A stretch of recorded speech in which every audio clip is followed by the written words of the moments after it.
Hi friends. இப்போ வந்து நம்ம அரசாங்கமும் வரிகளும் 10th எக்கனாமிக்ஸ் புக்ல இருக்க 4th லெசன். இந்த லெசன் வந்து பார்க்க போறோம்.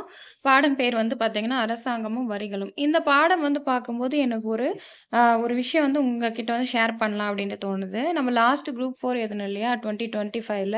அதில என்ன நடந்துச்சு? என்ன கொஸ்டின் வந்துச்சு அப்படின்னு பார்த்தீங்கன்னா, இந்த பாடத்திலிருந்து ஜிஎஸ்டியினுடைய குறிக்கோள் என்ன? அந்த கொஸ்டின் இருக்கு இல்லையா? அந்த கொஸ்டின் வந்து டைரக்ட்டா கூற்று காரணத்தில குடுத்திருந்தாங்க. "ஒரு நாடு, ஒரு அங்காடி, ஒரு வரி" அப்படின்னு சொல்லிட்டு, இதுதான் நம்ம ஜிஎஸ்டியோட குறிக்கோளா இருந்துச்சு. குறிக்கோள் ஓகேவா? இத வந்து நான் ஒரு 10 டூ நெறைய டைம் வந்து பார்த்துருக்கேன். புக்லயே நெறைய படிச்சிருக்கேன். வீடியோஸ்லயும் நெறைய பண்ணியிருக்கேன். டெஸ்ட்டும் நெறைய போட்டிருக்கேன். ஆனா, அங்க குரூப் 4 அந்த எக்ஸாம் ஹால்ல போயிட்டு, இது வந்து தப்பு. இது தவறானது அப்படின்ற ஆப்ஷன வந்து குறிச்சிருக்கேன். குறிச்சிட்டு வந்துட்டேன். வந்துட்டு இப்ப வரைக்குமே அது ஒரு கில்ட்டி ஃபீல் வந்து இருக்கும்ல. என்னடா இது போய் நம்ம மிஸ்டேக் பண்ணிட்டு வந்தோமே! இது எப்படி நம்ம மிஸ்டேக் பண்ணோம்? அந்த டைம்ல நமக்கு ஓவர் கான்ஃபிடன்ஸ் வந்து வந்திருக்கு. இது இருக்காது. இது நம்ம படிச்சது வேற மாரி இருந்துச்சு. அப்படின்னு ஓவர் கான்ஃபிடென்ட்டா, இல்ல கேர்லெஸ் மிஸ்டேக்கா, இல்ல நம்ம அந்த தமிழ் வந்து கொஞ்சம் ட்விஸ்டடா இருந்துச்சுன்னு சொன்னேன் இல்லைங்களா? பொது தமிழ். ஸோ அந்த ஒரு அந்த மைண்ட் செட் வந்து அதுல கொலாப்ஸ் ஆனதா என்னன்ட்டே என்னால இன்ன வரைக்குமே தெரியல. ஸோ இதுலருந்து என்ன கத்துக்கிறோம் அப்படின்னா, நம்ம வந்து ஒரு படிக்கிறோம் அப்படின்னா, ஃபுல் கான்சன்ட்ரேஷன், ஃபோக்கஸ் அதுல இருந்து படிச்சா, நம்ம மைண்ட்ல ஸ்டோர் ஆகும். ஓகேங்களா? நம்ம என்ன படிக்கிறோம் அப்படின்றத நல்லா வந்து ஒரு இம்பார்ட்டன்ட்டான டேட்டா இருக்குன்னா, அத வந்து நல்லா படிக்கணும். பிளஸ் வந்து ஓவர் கான்ஃபிடென்ட் வந்து அங்க இருக்கக்கூடாது. அங்க வந்து ஓவர் திங்கிங் கான்ஃபிடென்ட் கிடையாது. சாரி இது பேர் கான்ஃபிடென்ட் இல்ல. ஓவர் திங்கிங் இருக்கக்கூடாது. இது இருக்காதுல்ல. இது நமக்கு இது மாரி படிக்கலையே, வேற மாரி படிச்சோமே அப்படின்ற மாரி இருக்கக்கூடாது. மைண்ட் ரொம்ப வந்து ரிலாக்ஸா, ஃப்ரெஷ்ஷா இருக்கணும். தமிழ் வந்து ரொம்ப இதுவாயிருது. கஷ்டமா இருந்தது. 70 தான் போட முடியும்னு சொன்னேன் இல்லைங்களா? Last exam. ஸோ, அதனால வந்து மைண்ட் வந்து ரொம்ப வெக்ஸ் ஆயி போயிட்டு அந்த மாரி இது ஆச்சா என்னன்ட்டு தெரியல. ஸோ, இந்த பாடம் படிக்கும்போது எனக்கு அந்த கொஸ்டின் வந்து ஞாபகம் வந்துச்சு. இந்த ஒரு இன்சிடென்ட் வந்து ஞாபகம் வந்துச்சு. இப்பவுமே அதுவரைக்கும் எனக்கு கில்ட்டியா தான் இருக்கு. ஸோ, அது உங்ககிட்ட ஷேர் பண்ணலான்ட்டு தான் இது சொல்லியிருந்தேன். சரி வாங்க லெசன்க்குள்ள வந்து போகலாம். இது வந்து ஈஸியா படிச்சு விட்டுறலாம். சின்ன லெசன் தான். கொஞ்சம் படிக்கிறது ஆ ஈஸியா படிச்சிடலாம் வாங்க. ஃபர்ஸ்ட்டு இந்த கற்றலின் நோக்கங்கள் என்னென்ன பார்க்கலாம். வளர்ச்சி கொள்கைகள் மற்றும் அரசாங்கத்தின் பங்கு பற்றி புரிந்து கொள்ளுதல். அப்புறம் வரி மற்றும் அதன் வகைகளை வந்து பற்றி அறிவை வந்து பெறுதல். அதாச்சும் வரினா என்ன? அது என்னென்ன வகைகள்ல இருக்கு அப்படின்னு பார்க்க போறோம். அப்புறம் வரி எப்படி வந்து விதிக்கிறாங்க அப்படின்றத பார்க்குறோம். அப்புறம் கருப்பு பணம்னா என்ன? வரி ஏய்ப்புனா என்ன? அதெல்லாம் வந்து எதுக்காக நம்ம அதெல்லாம் இருக்கு அப்படின்றதெல்லாம் வந்து பார்க்குறோம். அப்புறம் வரிக்கும் மற்ற கட்டணம் அப்படின்னா, அதுக்கும் என்ன வேறுபாடு இருக்கு? வரின்னா என்ன? கட்டணம்னா என்ன? அப்படி இத பார்க்க போறோம். அப்புறம் வரிகள்னா என்ன? அதனுடைய முன்னேற்றம் என்ன? எவ்வளோ டெவலப் ஆயிருக்கு? அப்படின்றத நம்ம பார்க்க போறோம் இந்த பாடத்துல. ஃபர்ஸ்ட்டு அறிமுகம்ல என்ன சொல்லியிருக்காங்க அப்படின்னு பார்க்கலாம். அரசினுடைய வருமானம் நேர்முக மற்றும் மறைமுக வரிகளை சார்ந்து தான் இருக்கு அப்படின்னு சொல்லிட்டு சொல்றாங்க. அதே மாரி ஒரு நாட்டினுடைய பொருளாதாரத்தை முன்னேற்றம் அடைய செய்வதற்கு அரசாங்கத்தால் வரி விதிக்கப்படுகிறது. ஒரு பொருளாதாரம் வந்து ஒரு நாட்டினுடையது அதிகரிக்கணும், முன்னேறணும் அப்படின்னா, அதனால தான் வந்து அரசாங்கம் வந்து வரி விதிக்கிறாங்க அப்படின்னு சொல்லிட்டு சொல்றாங்க. அதே மாரி அரசினுடைய வருமானம் எங்கிருந்து எத சார்ந்து இருக்கு? நம்மளோட வரி கட்டுறோம் இல்லையா? நேர்முக வரி, மறைமுக வரின்னு சொல்லிட்டு இந்த 2 வரிகளை வந்து தான் சார்ந்து இருக்கு. நம்ம கட்டுற வரி பணத்தின் மூலமா தான் அரசாங்கத்துக்கே வந்து வருமானம் கிடைக்குது அப்படின்றத சொல்றாங்க.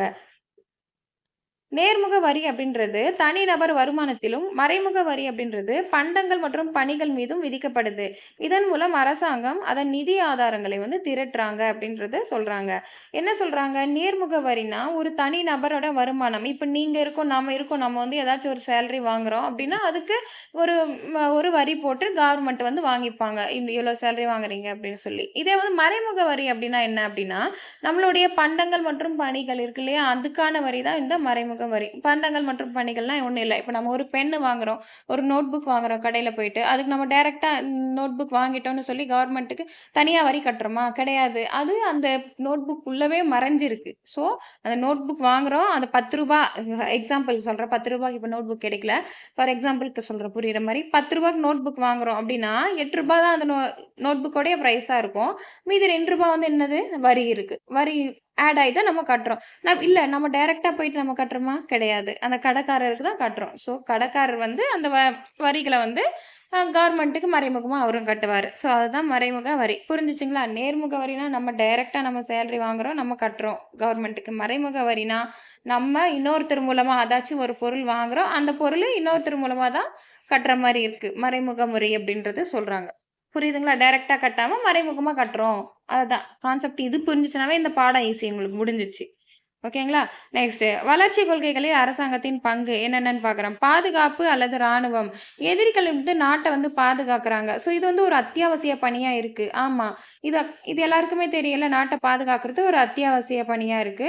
அதுக்கு என்னென்ன பண்ணணும்? படைகளை உருவாக்குறாங்க, பராமரிக்கிறாங்க. ஸோ இதுக்கு யாரு பொறுப்பு? அரசாங்கம் தான் வந்து பொறுப்பா இருக்காங்க. இந்த ராணுவ பகுதியெல்லாம் வந்து மத்திய அரசாங்கம். அதாச்சும் நடுவண் அரசு தான் ராணுவ பொறுப்பு. அத சார்ந்தது. அதுதான் சொல்லியிருக்காங்க. 2வது அயல்நாட்டு கொள்கை. அயல்நாட்டு கொள்கைனா, நம்ம எல்லா நாடுகளுடனுமே அதாச்சும் அண்டை நாடுகள் இருக்காங்க. அவங்களோடலாம் சண்டை போட்டு இருக்க முடியுமா? இல்ல. நம்ம நட்புறவை வந்து பேணாதான். நட்புறவை பேணும்போது தான் நம்மளுக்கு வந்து என்ன ஆகும்? அவங்ககிட்ட இருக்க வளங்கள் நம்மளுக்கு ஷேர் பண்ணுவாங்க. நம்மகிட்ட இருக்க வளங்கள் வந்து ஏற்றுமதி, இறக்குமதி மூலமா நம்ம பொருட்கள ஷேர் பண்ணி ஒரு நல்ல வந்து உறவினை வந்து பராமரிக்க முடியும். அதனால அவங்களும் வளர்ச்சி அடையறாங்க, நம்மளும் வளர்ச்சி அடையலாம். இதுக்கான சேவைய வந்து யார் புரியிறாங்க அப்படின்னா, நம்ம நடுவண் அரசு தான் வந்து அயல்நாட்டு கொள்கையெல்லாம் வகுக்குறாங்க. நெக்ஸ்ட் குறிப்பிட்ட கால இடைவெளிகளில் தேர்தல்களை நடத்துதல். அதாச்சும் ஒரு இந்தியா வந்து ஒரு ஜனநாயக நாடு. இது வந்து பார்த்தீங்கன்னா, நாடாளுமன்றத்துக்கும், சட்டமன்றத்துக்கும் வந்து தேர்தல வந்து பிரதிநிதிகள வந்து தேர்தல் மூலமா வந்து நம்ம தேர்ந்தெடுக்கிறோம். இதுதான் மாநில அரசும், உள்ளாட்சி அரசும் இதே தான் வந்து பண்றாங்க. இது வந்து ஒரு வளர்ச்சி கொள்கை அப்படின்றத சொல்றாங்க. 4த் ஒன் வந்து சட்டம் மற்றும் ஒழுங்கு. அதாச்சும் நடுவண் அரசு மற்றும் மாநில அரசுகள் இருக்காங்க. ஸோ, அவங்களுடைய உரிமைகள், சொத்துக்கள பாதுகாக்கணும். அதே மாரியே பொருளாதார சமூகத்த வந்து ஒழுங்குபடுத்தணும் அப்டின்னா, நமக்கு வந்து ஏராளமான சட்டங்கள் வந்து தேவைப்படுது. அந்த சட்டங்கள் பிரச்சனைகள தீர்ப்பதற்காக வகுக்கப்படுது. அது வந்து எத நாடு இது பண்றாங்க? நீதிமன்றங்களை வந்து நாடுறாங்க. ஏதாச்சும் நமக்கு ஒரு பிரச்சனை வருது அப்டின்னா, நம்ம நீதிமன்றங்கள நாடி, அந்தந்த மாநிலங்கள்ல என்ன பண்றாங்க? அ காவல்துறைய வச்சிருப்பாங்க. அந்த காவல்துறையில போயிட்டு நமக்கு ஏதாச்சும் பிரச்சனை இருக்குன்னா நம்ம சொல்றோம்.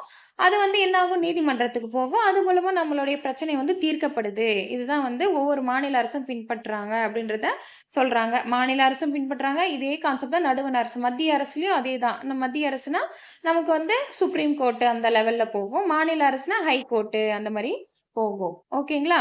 நெக்ஸ்ட் 5த் வந்து பொது நிர்வாகம் மற்றும் பொது பண்டங்களை வந்து வழங்குதல் அப்படின்னு சொல்லிட்டு சொல்றாங்க. பல்வேறு அதாச்சும் துறைகள் மூலமா அரசாங்கம் என்ன பண்றாங்க? பொருளாதாரத்தையும், சமூகத்தையும் நிர்வகிக்கிறாங்க. ஆமா, நம்மளுக்கு நெறைய துறை இருக்கு இல்லையா? இப்ப பொதுப்பணித்துறை இருக்கு, வருவாய்த்துறை இருக்கு, அதுக்கப்புறம் சாமி பண்றது, சாமி கும்பிடுறது அத பத்திலாம் இருக்கு. அறநிலையத்துறை இருக்கு. ஸோ இந்த மாரி பல்வேறு துறைகள வந்து வச்சு தான் பொருளாதாரத்தையும், சமூகத்தையும் அரசாங்கம் வந்து நிர்வகிக்கிறாங்க அப்படின்றத சொல்றாங்க. இது மூலமா தான் பள்ளிகள், மருத்துவமனைகள், வருவாய் கிராம வளர்ச்சி மற்றும் நகர்ப்புற வளர்ச்சி போன்றவைகள் வந்து எடுத்துக்காட்டா இருக்கு. அத நான் இப்ப சொன்னேன் இல்லையா? இதெல்லாம் வந்து ஒரு எடுத்துக்காட்டு. கிராம வளர்ச்சி, நகர்ப்புற வளர்ச்சி இதெல்லாம் யார் மூலமா? கவர்மெண்ட் வந்து பல்வேறு துறை அமைச்சு நம்மள வந்து இது பண்றாங்க. அதுக்கப்புறம் வந்து பார்த்தீங்கன்னா உள்ளூர் அரசாங்கங்கள், உள்ளூர் சாலைகள், வடிகால், குடிநீர், குப்பை சேகரிப்பு மற்றும் அகற்றல் போன்ற பொதுப் பணிகள் எல்லாம் என்ன பண்றாங்க? கவர்மெண்ட் வந்து நமக்கு செய்றாங்க. இதெல்லாம் செஞ்சா தான் நம்ம வந்து நல்லா இருக்க முடியும். ஒரு நாள் நம்ம வந்து இப்போ ட்ரைனேஜ் கிளீன் பண்ண வராங்க இல்லையா? குப்பை கிளீன் பண்றவங்க அதெல்லாம் வரல அப்படின்னா என்ன ஆகும்? நம்ம எப்படி இருப்போம்? சுத்தமா இருக்க முடியாது. பணிகள் வந்து நல்லா நடக்காது. யாருமே எல்லாம் நோய்வாய்ப்படுவாங்க. ஸோ இத்தன விஷயம் நடக்கும். ஸோ இதெல்லாம் கண்ட்ரோல் பண்றாங்க யாரு? கவர்மெண்ட் வந்து ஒரு சமூக நல பணி போல எடுத்து பண்றாங்க அப்படின்றத சொல்றாங்க. 6த் ஒண்ணு வருமான மறுபகிர்வும், வறுமை ஒழிப்பும். அப்டின்னா என்ன அப்டின்னா, நமக்கு முன்னதா குறிப்பிட்டிருக்காங்க. அந்த மாரி பல்வேறு நடவடிக்கைகளுக்கு நிதி அளிக்க வந்து அரசாங்கங்கள் பல்வேறு வரிகளை வந்து வசூலிக்கிறாங்க. ஆமா, இப்ப நம்ம பார்த்தோம்ல ஆல்ரெடி இந்த உள்ளூர் பிரச்சனைகள், அதாச்சும் மருத்துவமனைகள், ஆம் இந்த இங்க பார்த்தோம் இல்லையா நம்ம? என்னென்ன பார்த்தோம்? உள்ளூர் அரசாங்கங்கள், உள்ளூர் சாலைகள், வடிகால், குடிநீர், குப்பை சேகரிப்பு, அகற்றல் இந்த மாரி பொது பணிகள்லாம் வழங்குறதுக்கு அரசாங்கம் என்னதான் பண்ணணும்? வரிகள வசூலிச்சு தான் ஆவணும். ஃப்ரீயா வந்து நமக்கு வந்து கவர்மெண்ட்ல குப்பை யாருன்னா வார வருவாங்களா? இல்ல வரமாட்டாங்க. அதே மாரி சமூக பணியெல்லாம் நடக்குமா? நடக்காது. எதுவுமே வந்து நடக்காது. கவர்மெண்ட்டு வரி வசூலிச்சு அத வந்து அவங்களுக்கு சம்பளமா குடுத்து தான் இதெல்லாம் என்ன பண்றாங்க? இந்த பணிகள், பொது பணிகள் எல்லாம் நமக்கு செய்றாங்க அப்படின்றத சொல்றாங்க. அதிக வருமானமுடையவர்கள் ஏழைகளை விட அரசாங்கத்துக்கு அதிக வரி செலுத்தக்கூடிய வகையில வந்து வரி வசூலிக்கப்படுகிறது. ஆமா. அதுதான் நம்மளுக்கு நியாயம், தர்மம் எல்லாமே. ஏன்னா வருமானம் அதிகமா வாங்குறவங்கள, நம்ம வந்து கம்மியா வரி வாங்க முடியுமா? முடியாது. அதேமாரி ஏழைகிட்ட போயிட்டு நம்ம வந்து இன்னும் அதிகமா வரி குடுக்கணும் முடியுமா? முடியாது. அதனால அதுக்கேத்த மாரி வரி வந்து வசூலிக்கிறாங்க அப்படின்றத சொல்றாங்க. சில அடிப்படை தேவைகளான உணவு, தங்குமிடம், உடை, கல்வி, சுகாதார பாதுகாப்பு, மாத வருமானம் போன்றவற்றினை ஏழைகளுக்கு வழங்குவதற்காக அரசாங்கம் வந்து பணத்த வந்து செலவிடுறாங்க அப்படின்றத சொல்றாங்க. மேலும் வறுமையை குறைப்பதற்கான நடவடிக்கைகளை வந்து செயல்படுத்துறாங்க அப்படின்றத நம்ம சொல்லியிருக்காங்க. கவர்மெண்ட் வந்து இவ்ளோ பண்றாங்க. நம்ம வரிகள்லாம் வசூலிச்சு அப்படின்றத சொல்லியிருக்காங்க. வேற ஒண்ணும் இதுல குறிப்பிடல. நெக்ஸ்ட் பொருளாதாரத்தை ஒழுங்குபடுத்துதல் அப்படின்னா என்ன அப்படின்னு பார்க்கலாம். நடுவண் அரசு வந்து பார்த்தீங்கன்னா, பணத்தின் அளிப்பு, வட்டி வீதம், பணவீக்கம் மற்றும் அந்நிய செலாவணி விகிதம் ஆகியவற்றை இந்திய அரசு ரிசர்வ் வங்கி மூலம் கட்டுப்படுத்துறாங்க. ஆமா. நம்மளுடைய ரிசர்வ் வங்கி இருக்காங்க இல்லையா? அவங்க தான் வந்து பார்த்தீங்கன்னா, பணத்தினுடைய அளிப்பு, எவ்வளோ வட்டி கட்டணும், அப்புறம் பண வீக்கம் ஆச்சுன்னா, இல்ல அந்நிய செலாவணி நடக்குது விகிதம், இதெல்லாம் யாரு கண்ட்ரோல் பண்றாங்க? ரிசர்வ் வங்கி தான் கண்ட்ரோல் பண்ணுவாங்க. பணம் வந்து அதிகமா இப்ப புழக்கத்துல இருக்கு அப்படின்னா, பணவீக்கம்னு சொல்லிட்டு சொல்றோம். ஸோ பணவீக்கத்த கண்ட்ரோல் பண்ணணும்னா, ரிசர்வ் வங்கி என்ன பண்ணுவாங்க? வட்டி விகிதத்த உயர்த்துவாங்க. வட்டி விகிதம் உயர்த்தும்போது, அந்த கடன்லாம் வந்து யார் என்ன பண்ணுவாங்க? அதிகமா குடுக்க மாட்டாங்க. ஸோ வந்து நெறைய இந்த கான்செப்ட்லாம் நம்ம பின்னாடி வர லெசன்ல 11த்ல நல்லா டீப்பா படிப்போம். ஸோ இப்ப இத தெரிஞ்சுக்கோங்க. ரிசர்வ் வங்கி தான் கண்ட்ரோல் பண்றாங்க. நம்மளுக்கு மெயினா இருக்கு அப்படின்றத சொல்லியிருக்காங்க. இந்திய பங்கு மற்றும் பரிவர்த்தனை வாரியம், செபி மற்றும் இந்திய போட்டி ஆணையம் போன்ற பல்வேறு முகமைகள் மூலமாவும் நடுவண் அரசு பொருளாதாரத்த வந்து கட்டுப்படுத்துறாங்க அப்படின்றாங்க. SEBI அப்படின்னா அப்படின்னா என்னன்னா, இந்திய பங்கு மற்றும் பரிவர்த்தனை வாரியம். ஸ்டாக்ஸ் அண்ட் அதாச்சும் நான் இத என்னன்ட்டு செபினா என்ன அப்படின்றத நான் வந்து உங்களுக்கு சொல்றேன். ஓகேங்களா? Security and exchange board of India. Okay. அதுதான் இருக்கும். Stocks and exchange board of India இருக்கும். நான் எக்ஸாக்ட்டா எனக்கு தெரியல. இது எப்ப ஆரம்பிச்சிருக்காங்க? 1988ல வந்து ஆரம்பிச்சிருப்பாங்க. இதனுடைய சட்டம் வந்து செபி சட்டம் வந்து 1992ல வந்து போட்டிருப்பாங்க. தெரியாதவங்க எழுதி வச்சுக்கோங்க. இதோட எக்ஸ்ப்ளனேஷன் மட்டும் நான் தெரிஞ்ச நான் வந்து கமெண்ட்ல வந்து குடுக்குறேன். சரிங்களா? அப்புறமா நீங்க நோட் பண்ணிக்கோங்க. ஏன்னா, இதெல்லாம் நம்மளுக்கு தேவைப்படுது எக்ஸாம் பாயிண்ட் ஆஃப் வியூல. ஸோ, அதனால தான் இத வந்து அ நல்லா வந்து ப்ரெஷர் குடுத்து நான் சொல்லிக்கிட்டு இருக்கேன். ஓகேங்களா? ஃபோர்ஸ் பண்ணி ஏன் சொல்லிட்டு இருக்கேன்னா, இதெல்லாம் எக்ஸாம் பாயிண்ட் ஆஃப் வியூல நம்மளுக்கு இம்பார்ட்டன்ட். இந்திய போட்டி ஆணையம் சிசிஐ இதெல்லாம் வந்து என்ன பண்றாங்க? நம்ம பொருளாதாரத்த கட்டுப்படுத்துறாங்க, ஒழுங்குபடுத்துறாங்க அப்படின்றத சொல்லியிருக்காங்க. நம்ம வந்து இந்த டேட்டாலாம் வந்து நம்ம தெரிஞ்சுக்க வேண்டிய விஷயம். ஜஸ்ட் ஓகேவா? இதெல்லாம் எக்ஸாம் பாயிண்ட் ஆஃப் வியூல நமக்கு கூற்று காரணங்கள கேட்டா நமக்கு தேவைப்படுது அப்படின்றதுக்காக நான் உங்களுக்கு வந்து இத பாயிண்ட் பண்ணி உங்களுக்கு சொல்லிட்டு இருக்கேன். ரொம்ப இம்பார்ட்டன்ட் ஆனத நம்ம 2 டைம், 3 டைம் சொல்றோம். ஓகேங்களா?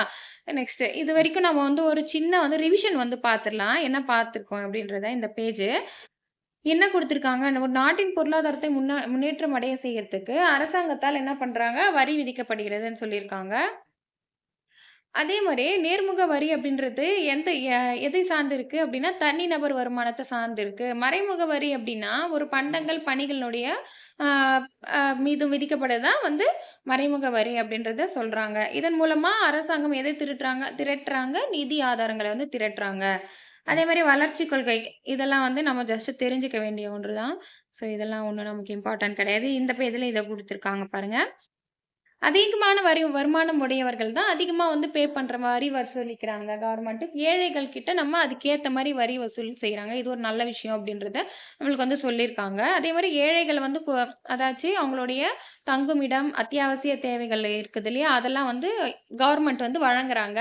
அதே மாரி வந்து பார்த்தீங்கன்னா, வறுமைய வந்து குறைப்பதற்கான நடவடிக்கைகளையும் வந்து கவர்மெண்ட் வந்து எடுத்துட்டு இருக்காங்க அப்படின்னு இருக்காங்க. பொருளாதார ஒழுங்குபடுத்துதல்ல நம்ம நடுவண் அரசு வந்து பார்த்தீங்கன்னா, பணத்தினுடைய அளிப்பு, வட்டி விகிதம், பணவீக்கம், பணவாட்டம், அந்நிய செலாவணி ஒழுங்குபடுத்துதல் விகிதம், இதெல்லாம் யாரு கண்ட்ரோல் பண்றாங்க அப்படின்றத நம்ம தெரிஞ்சு வச்சுக்கணும். ரிசர்வ் பேங்க் ஆஃப் இந்தியா இது இம்பார்ட்டன்ட். அதுக்கு அடுத்து வந்து பார்த்தீங்கன்னா, அம் வேற எந்தெந்த முகமைகள்லாம் வந்து பணத்த வந்து நம்ம கண்ட்ரோல் பண்றாங்க அப்படின்னு பார்த்தீங்கன்னா, செபி மற்றும் போட்டி ஆணையம் சிசிஐ அப்படின்ற இந்திய போட்டி ஆணையம். இது 2 வந்து பணத்த வந்து ஒழுங்குபடுத்துறாங்க அப்படின்றத பார்த்துட்டோம். இப்ப நெக்ஸ்ட் வரினா என்னன்னு பார்க்கலாம்.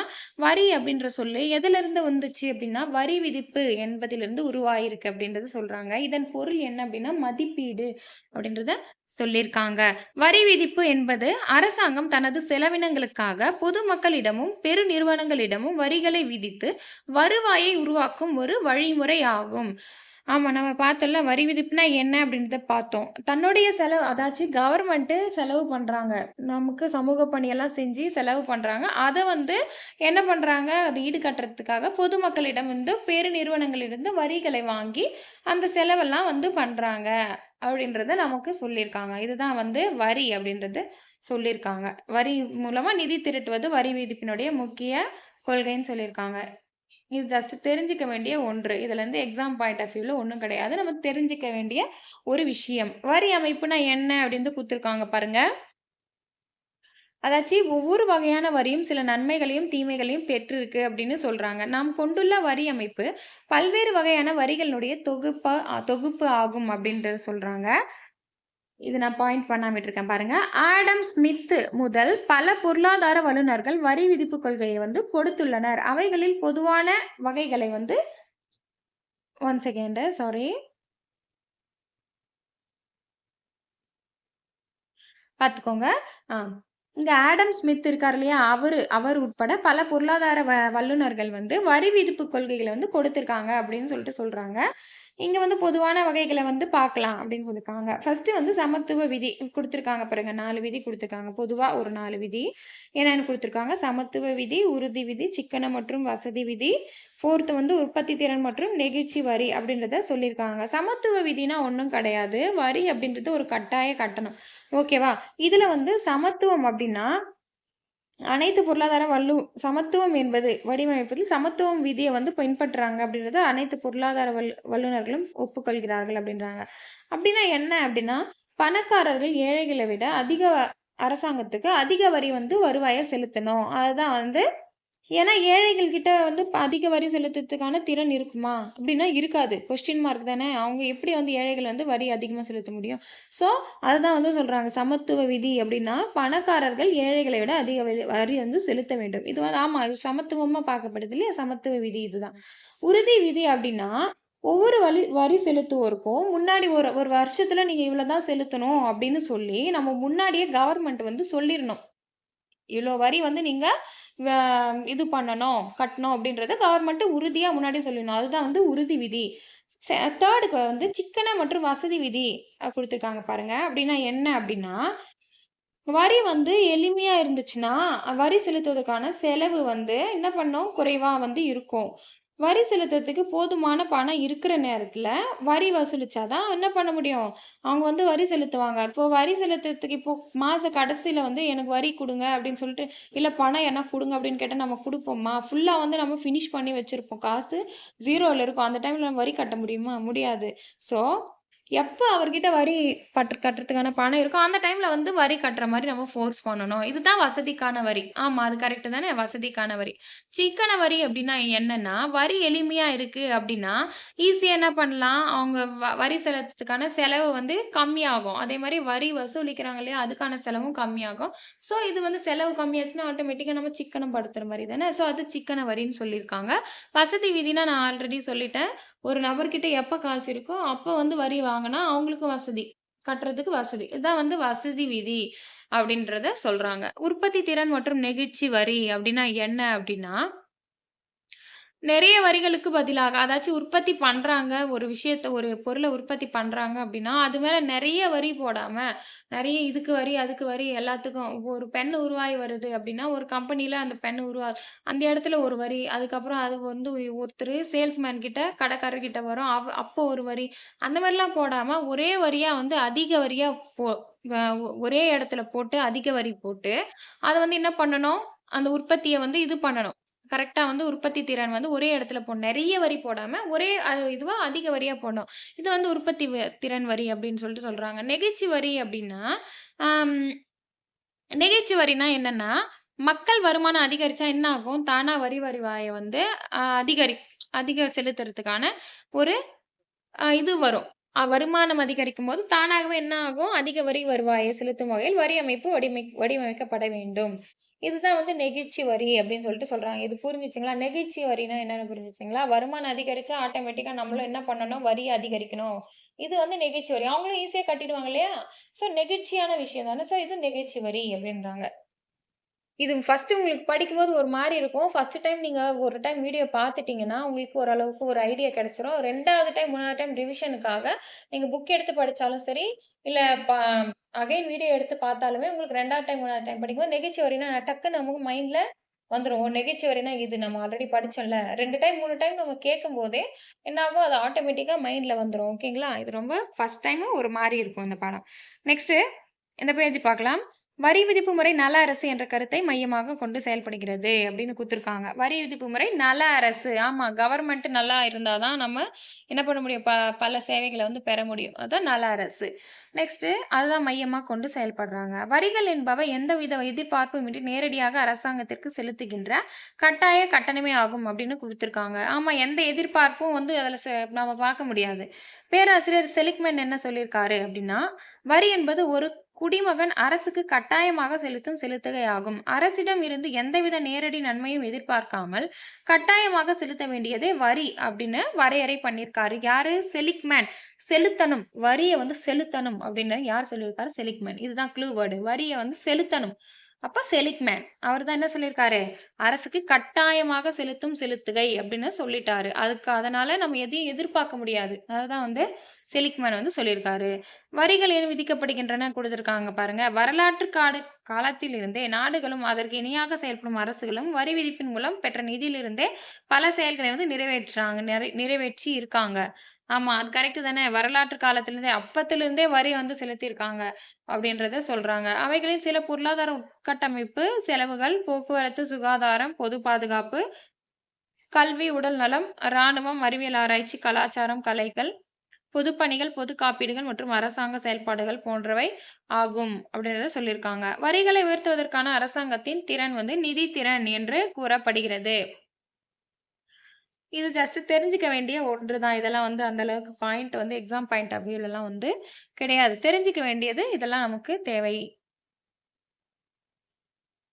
அதே மாரி இந்த வரி விதிப்பு இதெல்லாம் இருக்கு இல்லையா? இதெல்லாம் வந்து கல்வி முறைகள், அப்புறம் முதியோருக்கான ஓய்வூதியம் குடுக்குறது, வேலையின்மை சலுகைகள், பொது போக்குவரத்து இதெல்லாம் இதுல அடங்கும் அப்படின்றத சொல்றாங்க. எது எதெல்லாம் நம்மளுக்கு வந்து கவர்மெண்ட் பண்றாங்களோ, அதெல்லாம் வரிகள் மூலமா பண்றாங்க அப்படின்றத தெரிஞ்சு வச்சுக்கணும். அதே மாரி ஆற்றல், நீர் மற்றும் கழிவு மேலாண்மை இதெல்லாம் வந்து மக்களுக்கான பயன்பாடுகளா இருக்கு அப்படின்றத நம்மளுக்கு சொல்லியிருக்காங்க. இந்த வரியிலருந்து இதுவரைக்கும் இந்த பேஜ் வந்து ஒரு ரிவிஷன் பார்த்துடலாம். சின்னதா ஜஸ்ட்டு. வரி அப்டின்னா என்ன? வரி அப்டின்றது எந்த சொல்லிலிருந்து உருவானது? அப்டின்னா, வரி விதிப்பு. இதனுடைய பொருள் என்ன? அப்டின்னா, மதிப்பீடு.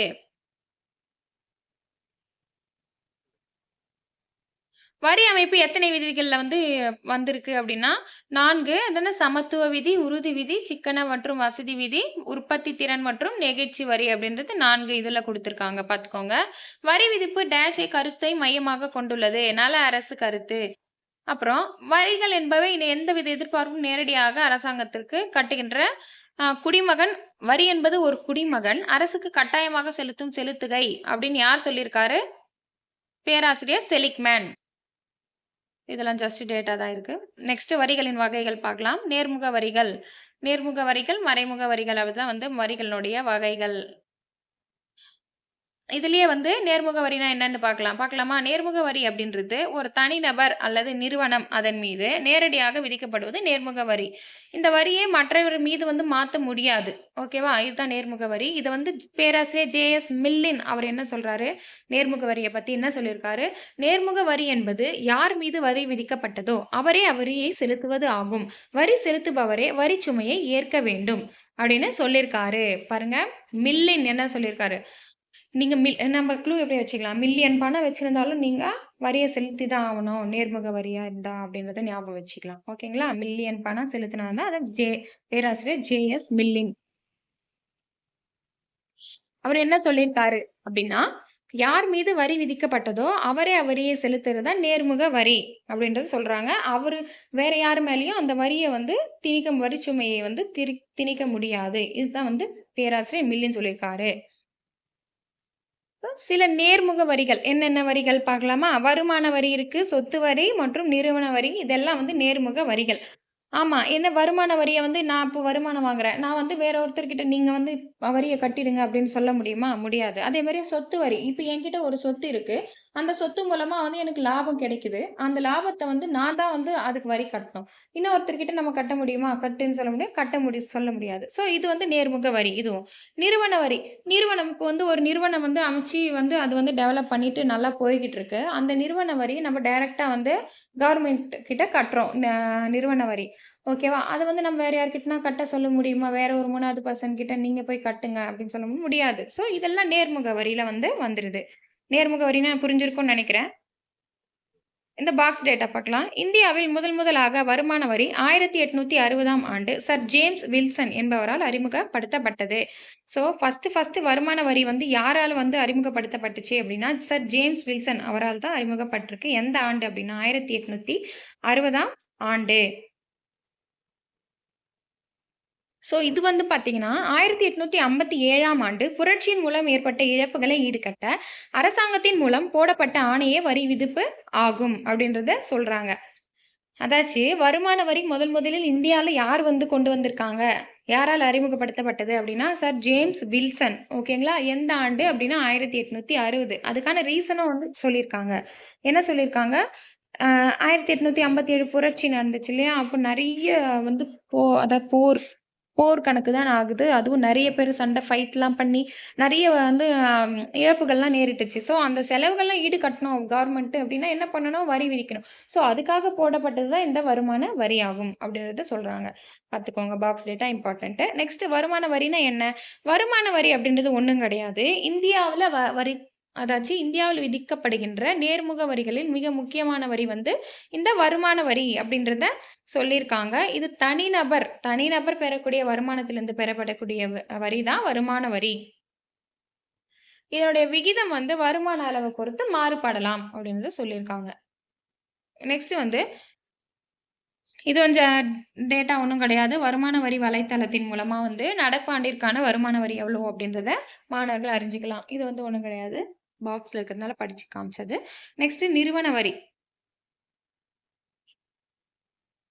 நிறுவன வரினா என்ன? நிறுவன வரினா ஒண்ணும் கிடையாது. தனி நிறுவனங்களாக இருக்கும் நிறுவனங்களுக்கு விதிக்கப்படுகிறது அப்படின்றத சொல்லியிருக்காங்க. அ இந்தியாவில் அமைந்துள்ள சிறப்பு உரிமைகளில் மூலதன சொத்துக்களின் விற்பனையிலிருந்து வரும் வட்டி, லாபங்கள், தொழில்நுட்ப சேவைகள், ஈவுத்தொகைகளுக்கான கட்டணம் போன்றவற்றிலிருந்து வசூலிக்கப்படுது அப்படின்றத சொல்லியிருக்காங்க.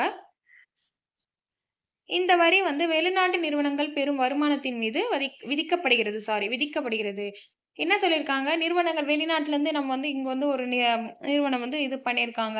ஃபார் எக்ஸாம்பிள்க்கு இந்த ஐடி கம்பெனிஸ் அதெல்லாம் வந்து நம்ம இப்போ ஜப்பான்லேருந்து வந்து இது பண்ணியிருக்காங்க. நம்ம இந்தியால வந்து பண்ணியிருக்காங்க. பிரான்ஸ்லேருந்து நமக்கு வந்து பண்ணியிருக்காங்க அப்டின்னா, அவங்களுக்கு வருமானம் கிடைக்குது. ஓகேவா? அந்த வருமானத்துக்கு நம்ம என்ன பண்ணணும்? வரி கட்டி தான ஆகணும் அவங்களும். அதுதான் வந்து என்ன சொல்றாங்க? நிறுவன வரி அப்டின்றத சொல்றாங்க. வருமானம் வந்து ரூபாய் 50 கோடிக்குள்ள இருந்துச்சு அப்டின்னா, 25% வந்து இந்திய நிறுவனங்கள் வந்து வரி கட்டணும். இதே அயல்நாடுக்கு இருந்தாங்க, அயல்நாட்டு நிறுவனமா இருக்காங்க அப்டின்னா, அவங்க 40% வந்து கட்டணும். ஓகேங்களா? அதே மாரி 50 கோடிக்கு மேல இருக்கு அப்டின்னா, 30% நம்ம கட்டணும் அப்டின்னா, அவங்க 40% கட்டணும். எக்ஸ்ட்ரா தான் அவங்க வந்து கட்டுற மாரி இருக்கு அப்டின்றத சொல்லியிருக்காங்க. சொத்து வரி அல்லது செல்வ வரி. சொத்து வரி அல்லது செல்வ வரி அப்டின்னா ஒண்ணும் கிடையாது. தமது சொத்திலிருந்து பெறப்பட்ட நன்மைகளுக்காக என்ன பண்ணணும்? சொத்தின் உரிமையாளருக்கு என்ன பண்ணணும்? வரி வந்து விதிக்கணும். இதுதான் வந்து சொத்து வரி அல்லது செல்வ வரி அப்டின்றது சொல்றாங்க. ஒவ்வொரு வருஷமும் சொத்தினுடைய நடப்பு மதிப்பு வந்து மாறிக்கிட்டே இருக்குன்னா, அதுக்கேத்த மாரி வரியினுடைய அளவு வந்து மாறிக்கிட்டு இருக்கும். இப்போ ஃபார் எக்ஸாம்பிள்க்கு ஒரு கடை இப்போ ஒரு ஃபிளாட் வந்து இப்ப இங்க இருக்கு. ஆ அதாச்சும் ஃபார் எக்ஸாம்பிள் ஒரு கடை இங்க இருக்கு. இந்த கடை வந்து முன்னாடி ஒரு 5 வருஷத்துக்கு முன்னாடி எந்த ஒரு டெவலப்மென்ட்டுமே ஏரியா வந்து டெவலப் ஆவல. கடையும் அப்படியே தான் இருந்தது. அப்ப வந்து உங்களுக்கு மாசத்துக்கு இவ்வளோ ஒரு குறிப்பிட்ட அளவு வரி விதிச்சிருக்காங்க அப்படின்னா, இப்போ இந்த 5 வருஷம் கழிச்சு நல்லா டெவலப் ஆயிருக்கு அப்படின்னா, அதுக்கேத்த மாரி வந்து வரி வந்து விதிப்பாங்க அப்படின்றத சொல்றாங்க. அதுதான் சொத்து வரி. ஆண்டுக்கு ஆண்டு மாறுபடும்.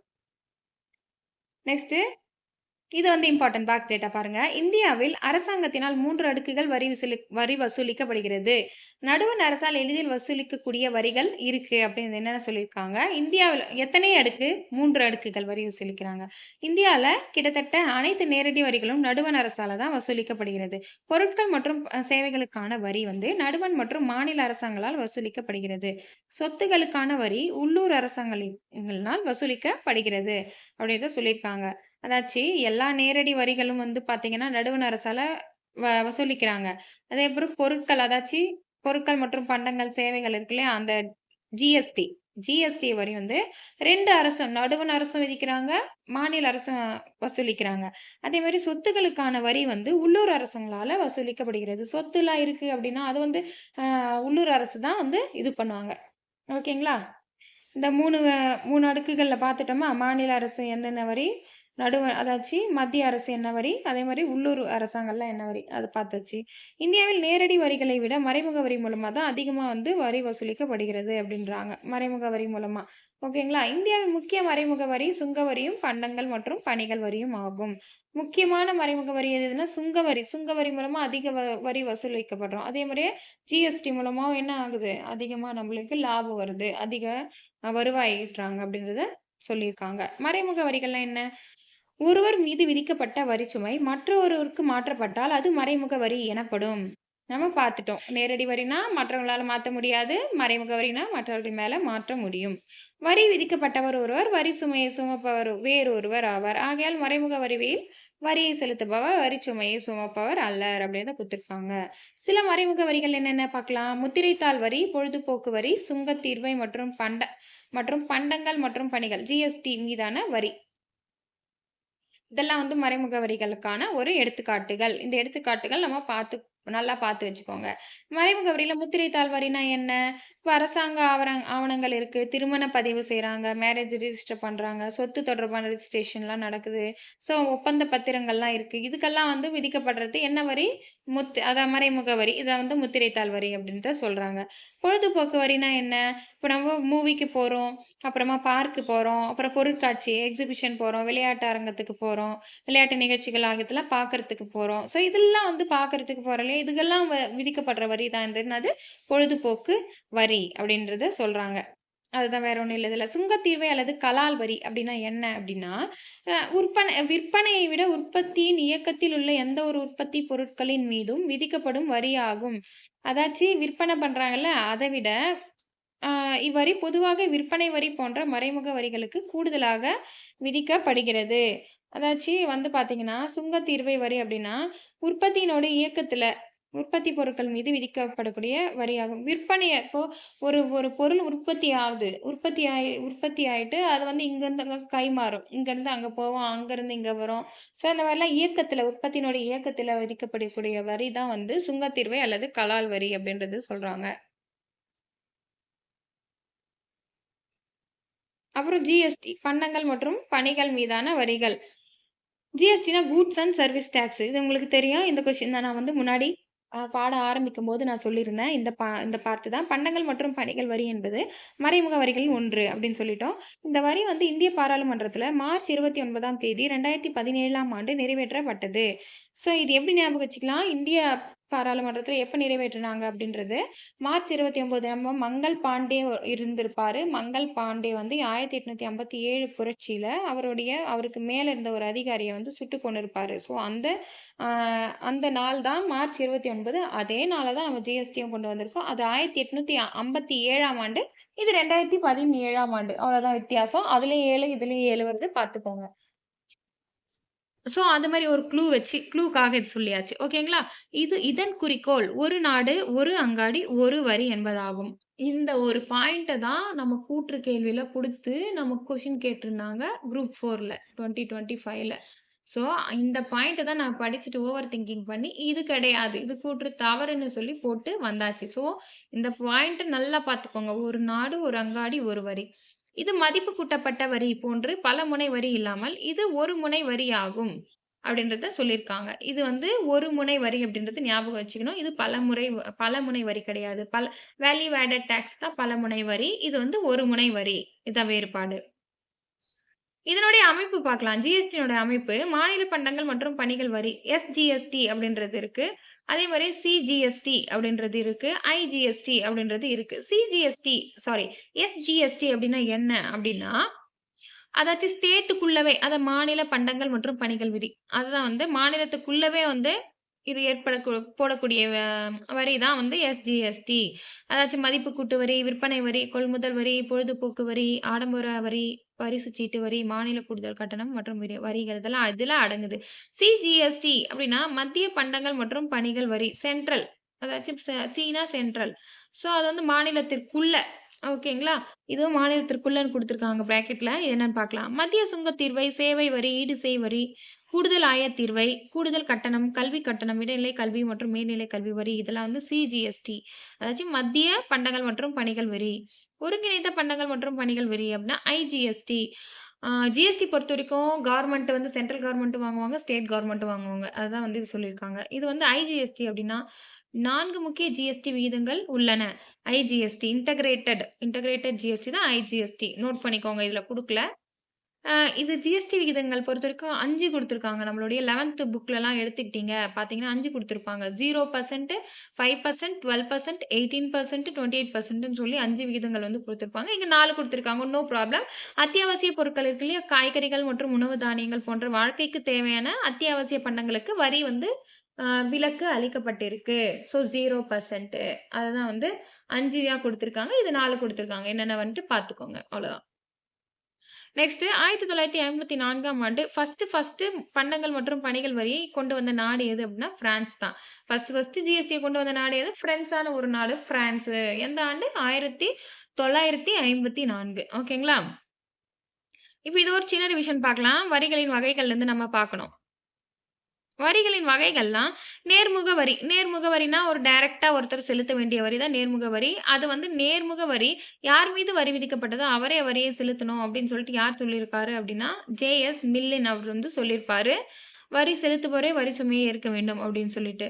எடுத்துக்காட்டு வந்து வருமான வரி, சொத்து வரி, நிறுவன வரி. அடுத்து என்ன பார்த்தோம்? ஃபர்ஸ்ட் வந்து வருமான வரிய யார் வந்து அறிமுகப்படுத்தியிருப்பாரு? சர் ஜேம்ஸ் வில்சன் அறிமுகப்படுத்தியிருக்காரு. எந்த ஆண்டு அப்டின்னா 1860ஆம் ஆண்டு. இது எதுக்காக இந்த வரி உருவாக்குனாங்க? 1857ஆம் ஆண்டு ஏற்பட்ட அந்த செலவின வந்து ஈடுகட்டுறதுக்காக வந்து இது பண்ணியிருக்காங்க. இழப்புகள ஈடுகட்டுறதுக்கு வரி விதித்திருக்காங்க. இந்தியாவில் விதிக்கப்படுகின்ற நேர்முக வரிகள் மிக மிக முக்கியமான வரி எதுனா, வருமான வரி. நிறுவன வரின்னா என்ன? நிறுவனங்கள் மீது வரி விசி ம் அ விதிக்கக்கூடிய வரி தான் வந்து நிறுவன வரி.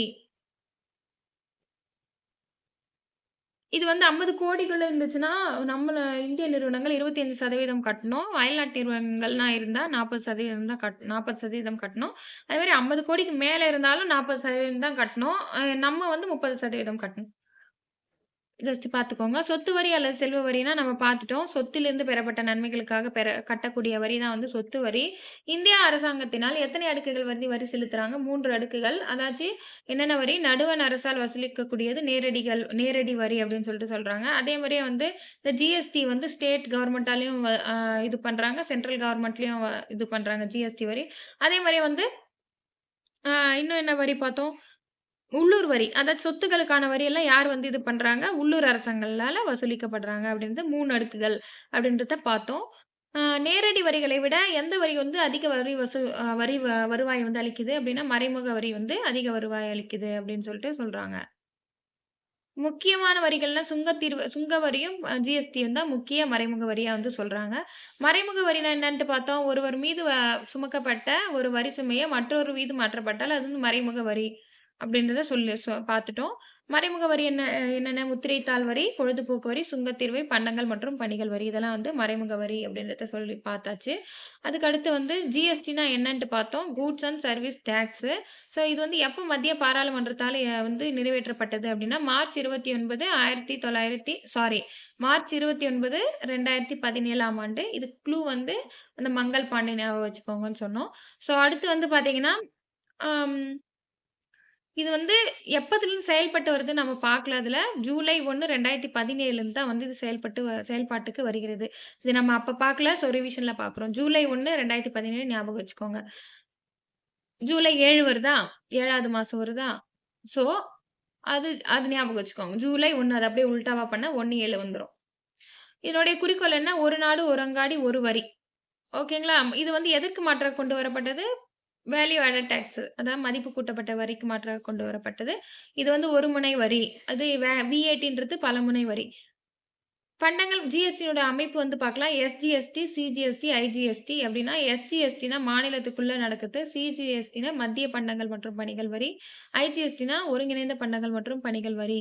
ஸோ ஐஜிஎஸ்டில வந்து 4 எத்தனை விகிதங்கள் விதிக்கிறாங்க அப்டின்னு சொல்லியிருக்காங்கன்னா, 4 என்னென்ன 5, 12, 18, 28. அத்தியாவசிய பண்டங்கள் அத்தியாவசிய பண்டங்களுக்கு என்ன பண்றாங்க? 0% வரி வந்து விதிக்கிறாங்க.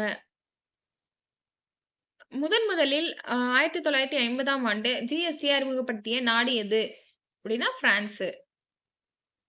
வரி வந்து எவ்வாறு விதிக்கப்படுகிறது அப்படின்னு குடுத்துருக்காங்க பாருங்க. வரி விதிப்பு முறை வந்து பார்த்தீங்கன்னா, 3 வரிகள் வந்து விதிக்கிறாங்க. வளர்வீத வரி விதிப்பு, தேய்வீத வரி விதிப்பு, அப்புறம் விகித வரி விதிப்பு அப்படின்றத குடுத்துருக்காங்க. வளர் வீதம்னா என்ன என்ன அப்படின்னா, வரியினுடைய அடிப்படை தளம் அதிகரிக்கும்போது, வரி விகிதமும் வந்து பெருகும். இதுதான் வந்து வரி அதிகரிக்கும்போது, வரி வீதமும் வந்து பெருகுறது வளர் வீதம். இதே வந்து விகித வரி விதிப்பு முறை அப்படின்னு என்ன அப்படின்னு பார்த்தீங்கன்னா, பண்டங்கள் மற்றும் பணிகளுக்கு விதிக்கப்படும் வரி வந்து விகித வரி விதிப்பு முறை அப்படின்னு சொல்லிட்டு சொல்றாங்க. எல்லாருமே வந்து ஒரே விகிதத்தில் தான் வந்து வரி விகித்தணும். அதான் வந்து விகித வரி விதிப்பு. ஒரே இதுல வ வரும். ஓகேங்களா? ஒரே பெர்சன்டேஜ்ல.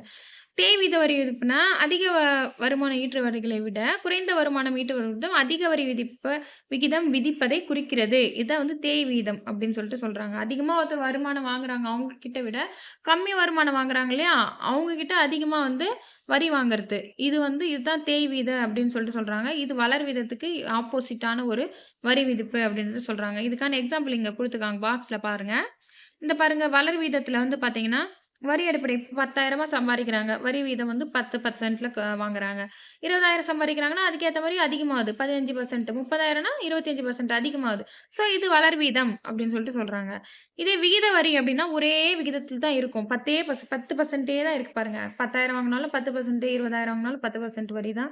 30,000 வாங்குனாலும் 10% வரி தான். இது வந்து விகித வரி அப்படின்றது சொல்றாங்க. அதே மாரி தேய் வீத வரின்றது பாருங்க. தேய் வீத வரியில என்ன சொல்றாங்க? அதிக வருமானம் ஈட்டுறவங்கள விட கம்மி வருமானம் வாங்குறவங்ககிட்ட அதிக வரி விதிக்கிறாங்க. இதுதான் தேய் வீத வரி. இது வளர் வீத வரிக்கு ஆப்போசிட்ன்னு சொல்லியிருக்காங்க. இது உங்களுக்கு புரிஞ்சிருக்கும் தேய் வீத வரினா என்னன்ட்டு. இந்த பாக்ஸ்ல குடுத்துருக்காங்க பாருங்க. வருமானம் வந்து அதிகரிக்குது. ஓகேங்களா? வரி அதிகரிக்குது. இது வளர் வீத வரி அப்படின்றாங்க. எடுத்துக்காட்டு வருமான வரி. அதே மாரி விகித வரி. வருமானம் அதிகரிக்குது. வரி வந்து குறையுது. குறையுது. ஏன்னா, அ நம்ம பார்த்தோம்ல 10,000 வாங்குறவங்களுக்கும் அதே 10% தான். 20,000 வாங்குறவங்களுக்கும் அதே 10% தான். ஸோ வருமானம் அதிகரிச்சாலும் வரி வந்து குறையுது. இதான் விகித வரி. எடுத்துக்காட்டு நிறுவன வரி. நிறுவனம் பெரிய பெரிய நிறுவனம் வச்சிருக்காங்க அப்டின்னா, அவங்க 10,000 வாங்குனாலும் அதே தான். 20,000 சம்பளம் வாங்குனாலும் 20,000 பண வருமானம் வந்தாலும் அதே தான். 30,000 வாங்குனாலும் 10% தான். ஸோ இது நிறுவன வரி. தேய்வு வீத வரி விதிப்புக்கு என்னன்னா, வருமானம் மாற்றம் அடைஞ்சுகிட்டே இருக்கும். வருமானம் கம்மியா கூட ஆகும், அதிகமாகும். ஆனா, எப்போதுமே ஒரே வரி தான். இப்போ வந்து பார்த்தீங்கன்னா, ஒரு கம்பெனில ஒருத்தர் 20,000 வாங்கிட்டு இருந்தாரு. இப்போ வந்து அவரு வந்து 10% வரி கட்டுனாரு. இப்போ 10,000 தான் வாங்குறாரு. மறுபடியும் என்னது 10% வரி கட்டுறாரு. ஸோ, வருமானம் மாற்றம் அடைஞ்சுட்டே இருக்கும். ஆனா, இவரு ஒரே வரிய தான் கட்டிட்டு இருப்பாரு எப்பவுமே. ஸோ, அதுதான் வந்து விற்பனை வரி.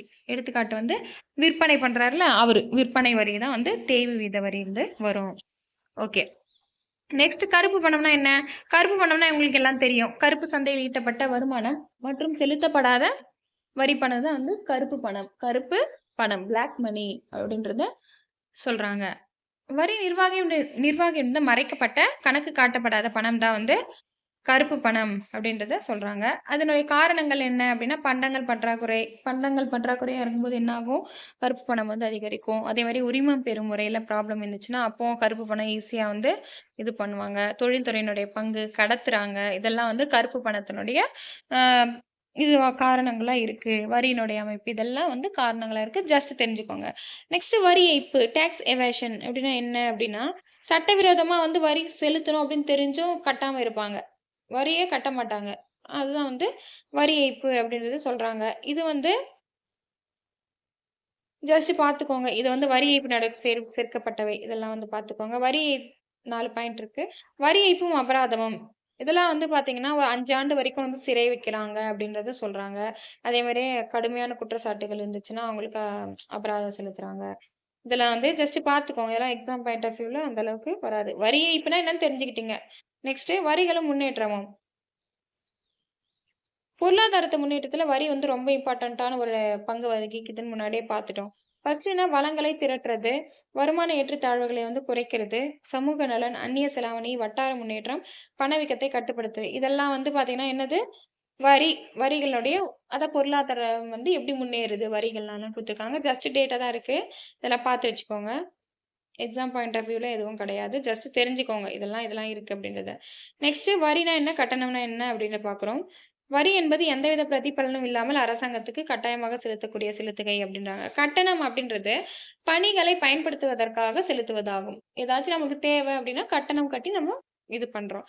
இது வந்து வரி அப்படின்றது பொதுவாக அரசாங்கத்தின் வருமான இனங்களில் ஒன்றாக வரி வந்து மேலோங்கியுள்ளது. கட்டணம் வந்து ஒரு குறிப்பிட்ட நன்மைகளுக்காக தனி சலுகைகளை பெற்றிருந்தாலும், பொதுநல ஒழுங்குமுறையின் சிறப்பான முதன்மை நோக்கமாகும் அப்படின்றத சொல்லியிருக்காங்க.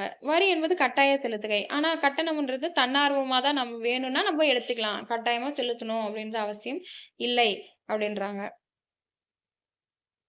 வரி வந்து பார்த்தீங்கன்னா, ஒரு தனிநபர் மீது செலுத்தணும் வரி அப்டின்னா, அவங்க கட்டி தான் ஆவணும். அப்படி மறுத்தா அவர் வந்து தண்டிக்கப்படுவாரு.